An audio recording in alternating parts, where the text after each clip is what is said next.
кабинет доктора входит больной. На пороге спотыкается, падает, ломает руку, ногу, разбивает голову, но ползет к столу. Подползает, кладет голову на стол и говорит: «Доктор, я только спросить». Инспектор ГАИ останавливает «Жигули» и сурово спрашивает водителя: «Чем вы объясните превышение скорости на дороге около села Покровское? Там живет моя теща». Бабка пришла сдавать анализы. Медсестра, посмотрев на содержимое банки с мочой, говорит: «Бабуля, да это же подсолнечное масло. Ой, теперь понятно, почему у нас с дедом жареная картошка подгорела». Нотариус читает семье покойного завещание: «Будучи в здравом уме, все деньги потратил перед смертью». Звонок в дверь. Муж открывает дверь и видит тещу с родственниками. «Что же вы не предупредили, что приедете?» «Так мы вас дома хотели застать». Сидят 16-летняя дочь и мать, смотрят по телеку мультики. Мать воспитывает: «Дочка, никогда не занимайся сексом с мужчиной, пока не выйдешь за него замуж». «Хорошо, мама, больше не буду». Застряли в лифте мать с дочкой два негра. Дочь тихонько шепчет маме на ухо: «То, что стоит сзади меня, щупает себя за хозяйство». «Да не обращай внимания. Не могу, он делает это моей рукой».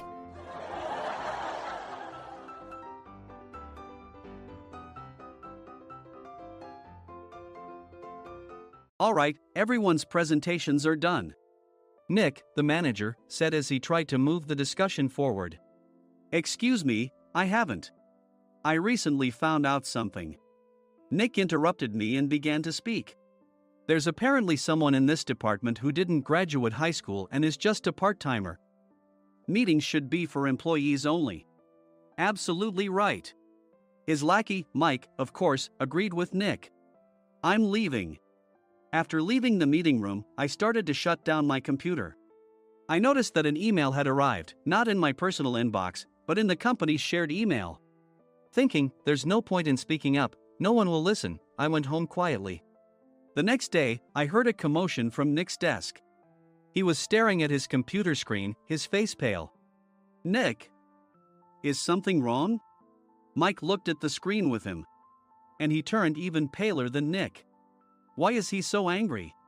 Knowing the reason for Mike's distress, I thought to myself, serves them right. My name is Adam. My mother passed away when I was in the 9th grade, and I was raised by my father. Well, you could hardly call it being raised. After my mother passed, my father changed. He drowned his sorrows in alcohol, and though he still went to work, he squandered our living expenses on horse racing. Because of that, I had to start working part-time as soon as I entered high school. Every month, I went to the convenience store with bills in hand that couldn't be auto-deducted from my father's account. Even though I endured it because I didn't want to be alone, I reached my limit in my second year of high school and dropped out. I found a live-in job at a distant inn. Thank you for everything. The day I left home, my father, still staring at the TV, spoke. Take care. That was our last conversation. Back then, 18 wasn't the age of majority, so I needed my father's permission to work, and I couldn't hide my place of employment. Yet, my father never visited me even once. I kept working just to survive, and before I knew it, I was 42. Years of hard work paid off, and I was transferred to the headquarters. I was thrilled to be recognized by the company, as I thought I'd be working in the field until retirement due to my lack of formal education. Listen up. Our work can change the future of our employees. Don't drag us down. On my first day after the transfer, Nick, dressed in an expensive suit, spoke sternly. There was a reason for this. Our inn was located in a prominent tourist destination, known so well that everyone in the state could sing its commercial jingle. At its peak, we had 5 locations within the state. But that was long ago. Due to financial difficulties and aging facilities, only the place where I had worked for many years and the original establishment remained. I was prepared to lose my job anytime, but now there was a glimmer of hope. With the rise of social media, the tourist area where the inn was located started gaining attention again. Depending on how hard the sales department, where I was transferred, worked, we could either thrive or be forced to give up this prime location to the new hotel chains continuously popping up. For Nick, who had switched careers from another industry to strengthen our sales, this was a battle he couldn't afford to lose.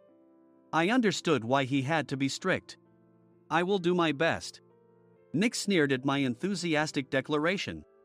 Did you not hear what I said? I'm sorry. I thought I was listening carefully. Out of habit from years of customer service, I apologized reflexively, though I had no idea what had offended him. Someone was watching me with a smirk. In this department, there are those who are expected to excel and those who have been shoved here because they have nowhere else to go. You are the latter. It was Mike, the section chief. He's 7 years younger, at 35. But he was called to headquarters much earlier than I was and had been moving around within the headquarters ever since. I'm not jealous, but I can't accept that he's my boss. Graduating from a prestigious university, he has an unusually high pride and caused many problems as a newbie, making things very difficult for me when I was the front desk leader. When I found out Mike was transferred to the sales department a month before me, I was disheartened. Mike is right. With just a middle school diploma, there's not much you can do. Don't even think about achieving results. As if I didn't exist, Nick remarked, "I'm thirsty." Mike eagerly ran to the coffee maker. It seems Mike is Nick's lackey. I regretted being happy about my transfer to headquarters, wishing I had stayed on site forever. Send a direct mail to every company on this list by the end of the day. Nick only assigned me tasks that even a new graduate could handle. What? There are over 1,000 companies. You want me to send to all of them by today? Yes, if you and your fellow misfits split the work, even those with nowhere else to go should finish by today. I glanced at the employees typing away expressionlessly. They were worn out from customer service, only thinking about leaving on time, or were women reassigned after having children, with zero motivation for work. Even Sam, a new graduate from the same university as Mike, who was supposed to be among the expected achievers, had no enthusiasm for the job, having joined the company wanting to do customer service. "I don't care what they say, I plan to quit any time," he said. Only Nick and Mike were highly motivated, making all the decisions between the two of them. I originally only wanted to work at the inn to survive and had no particular attachment to this job. I swallowed my words, thinking I had no right to reprimand them. About a month after the transfer, Nick told us with a frustrated look. To commemorate the 50th anniversary, we've decided to create a plan exclusive for one group per day. Originally, Mike and I were supposed to come up with it, but our president, Mr. Thompson, insists on hearing everyone's opinions.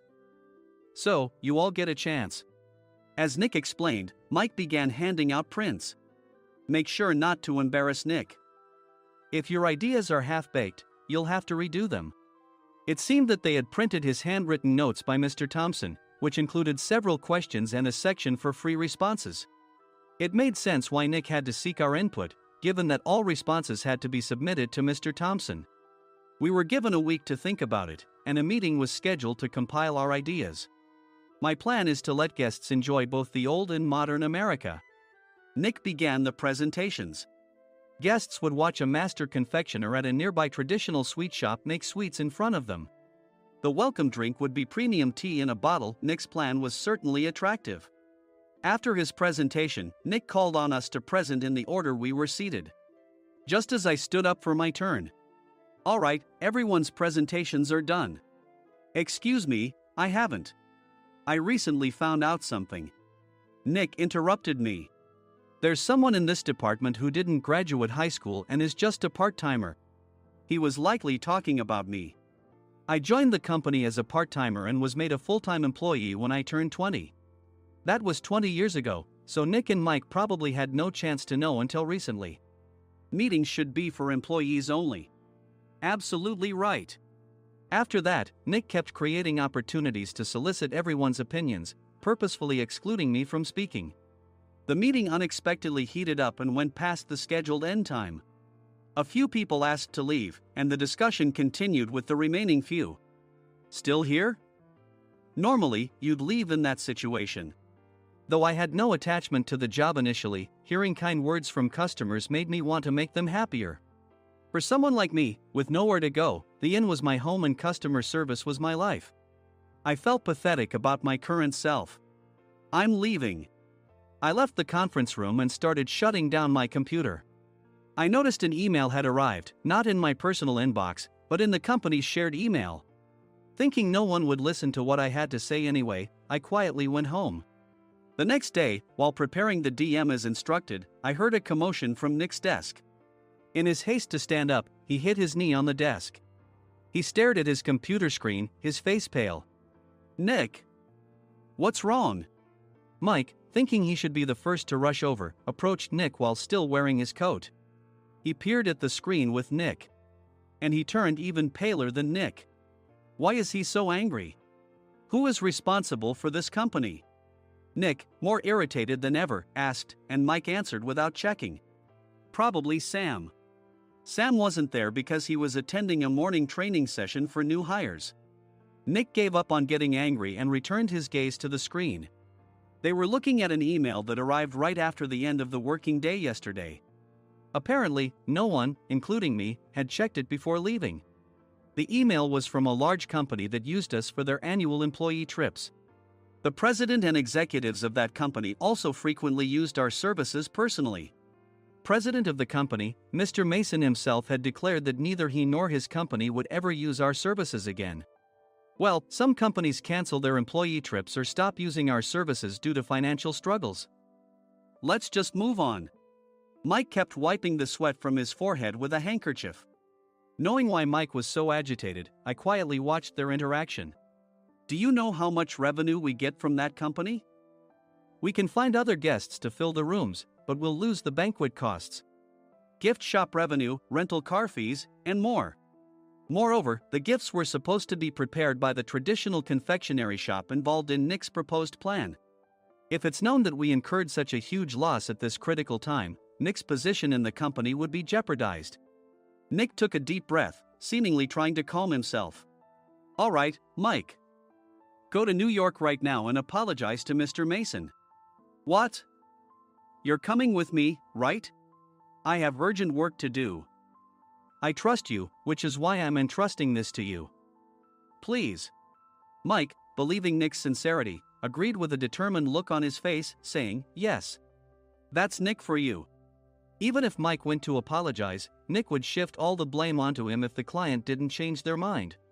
Well, it was Mike's fault to begin with, so it served him right. About 3 hours later, Sam answered a call from somewhere and repeatedly apologized, saying, I'm very sorry. Everyone watched to see what was happening. After ending the call, he informed Nick with a weary tone.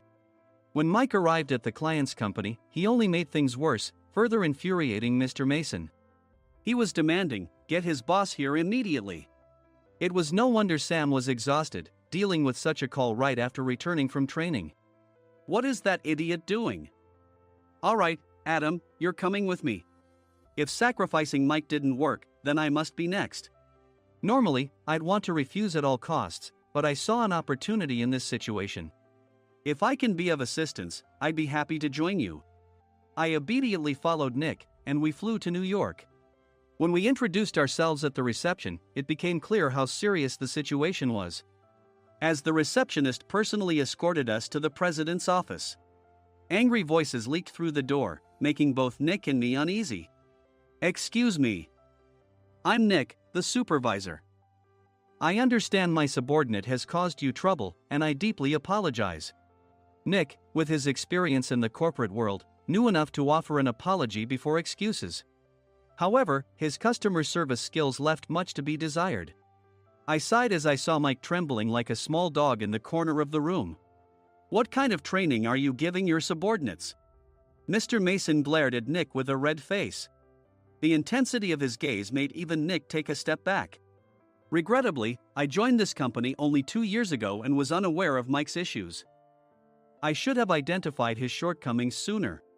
Indeed. I should have realized sooner. No sensible person would come to apologize and then give a lengthy presentation on the drawbacks of not using their in. Nick froze, his mouth slightly open. Suspecting the worst, I picked up the documents that had fallen to the floor. It seemed Mike hastily prepared these documents on the plane, listing the disadvantages. Disadvantage 1: if you change the venue for the company trip, employees might suspect it's for cost-cutting reasons, leading to a negative impression. Reading it aloud half-jokingly, Nick snatched the papers from my hand and checked the contents with a furious expression. Among the stack of documents was a receipt from a nearby convenience store's copy machine. I felt a pang of dread. hoping he hadn't shown the receipt as well. What do you think he said when I asked what kind of nerve he had to do this? I'm very sorry. Faced with the dire situation, Nick must have thought there was nothing left to do but apologize. In a voice smaller than I'd ever heard from him, he uttered words of apology. He said, "I'm a Harvard graduate. I don't believe I said anything wrong." Mike! What have you done? Forgetting his plan to pin the blame on Mike, Nick yelled loudly, even in front of Mr. Mason. "I didn't do anything wrong." "You're still saying that? Look at him." Mike pointed at me with a shaking hand. "I was assigned to headquarters in my 20s and now I'm a section chief. This guy only made it to headquarters at 42. Everything I've done proves I was right. So why are we losing the contract?" Having said his piece, Mike collapsed to the floor. "Of course. You were sent there because you had nowhere else to go." Mike never expected to hear such words from someone he looked down upon. He lunged at me, and Nick hurriedly stepped in to stop him. "Mr. Thompson told me Mike is a quick thinker, and to take good care of him." There's no way he was pushed aside. "Don't make things worse here. He didn't say quick thinker, he said only quick-witted, didn't he?" I don't remember that part. I recalled the many troubles Mike caused when he was a newbie. When Mike was on the front line, his pride was so high that he never apologized to customers. Customer service, especially in our job, doesn't work alone. It brings both good and bad situations. If the front staff or housekeepers made mistakes, or the cleaning company didn't properly clean a room, one had to apologize to the customers regardless of personal fault. Mike, in such situations, would never apologize, insisting he wasn't at fault. This often angered customers, and as the front desk leader, I frequently had to apologize on his behalf. He caused complaints and disrupted operations, which is why he was quickly moved to headquarters. In departments where he didn't interact directly with customers, his quick thinking was beneficial and things went well. But it seemed his flaws were starting to show. Corporate reservations are supposed to be entered into the system by the sales representative. But a quick check yesterday revealed that more than 10 items were missing from the client's reservation. The handover document clearly stated what needed to be prepared. Why didn't you enter it into the system? Why do we have to give them special treatment? Filling rooms near the banquet hall, setting up all the food in advance. Specifying the brand of wine, they're too demanding. No wonder he always angered customers, I thought, feeling a headache coming on. Grouping them in rooms near the banquet hall is for our benefit too. It makes it easier for the staff to set up beds and serve breakfast since everyone's schedule is synchronized. As for the other requests, Mr. Mason suggested them to lighten our load. I didn't know that. Nick finally seemed to realize that Mike was the one who had angered the client. What did you say to them? I just told them we wouldn't give them special treatment anymore. We shouldn't waste effort on things that don't bring in money. I was utterly exasperated at his lack of understanding of customer service. Of course, we shouldn't comply with unreasonable demands. But carrying over successful practices from past stays makes customers feel remembered and enhances their experience. Good memories encourage repeat visits. That's part of our job. I looked down at Mike, who was sitting on the floor. In our job, nothing is a waste. Mr. Thompson likely moved you to the sales department, hoping you'd finally understand this. How do you think he feels now that you failed to meet his expectations? Mike, tears in his eyes, fled the president's office. I was amazed he still hadn't apologized. You have it tough, Adam. It's okay, we're all employees of the same company. I deeply apologize for this disrespectful incident. Especially after all the care you've shown us. If it weren't for you, Adam, I really would have stopped staying here. When I heard you were moving to the sales department, I was willing to reconsider if you handled it. Seeing us talk so amicably, Nick's face contorted. Do you two know each other? Adam's service is excellent. I always requested him specifically.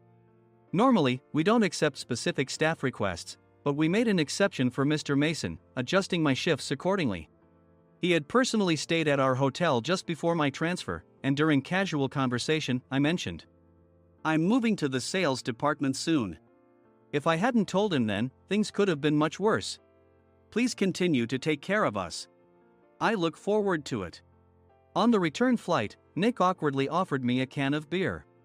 It's still working hours. Of course, I had no intention of forgiving him for a single beer. Nick might try to pin everything on Mike and avoid any consequences. While pondering this, a startling fact came to light. Nick, the tea bottles for the plan have arrived. I handed Nick a bottle labeled with our inn's name. They look good. What are you talking about? These are plastic bottles. I had assumed we would use the trendy, high-end bottling tea. But what arrived were ordinary plastic bottles of tea with customized labels. The only unique aspect was the label, which had the inn's name, making it look customized. Upon further investigation, I discovered that a substantial amount of money was set to be paid to the tea company. It was priced like bottling tea. Does this plastic bottle really cost $100 each? The tea inside is specially blended for us.